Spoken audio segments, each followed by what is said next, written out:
اجي فين غادي كتسكرولي؟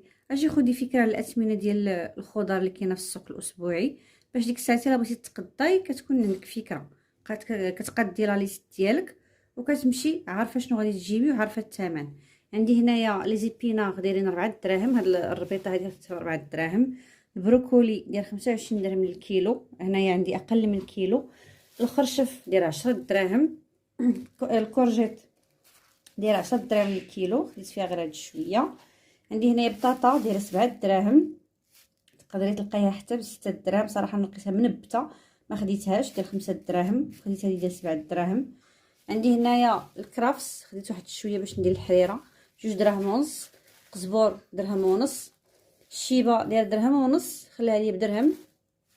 والمعدنوس درهم ونص. هنا خديت شويه ديال الثومه لان قربت تسالى ليا، خديت 4 دراهم ديال الثومه اللي عندنا في الميزان. وعندي هنايا 4 ديال إلان. بالنسبه للبيض ديال درهم ودير 28 ريال، دير 28 ريال.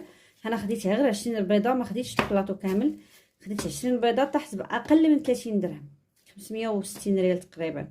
هذه هي الخضيره ديالي اللي تقديت هذا الاسبوع. اي حاجه ما كتشوفيهاش هنا صافي دير انها باقيه كاينه عندي في الثلاجه. خيزو، مطيشه، الفلفله، داكشي كامل باقي عندي الحمد لله. يلا قادي دابا لا ليست ديالك، خدي فليساتك وسيري تقضي مع راسك بالصحه والراحه.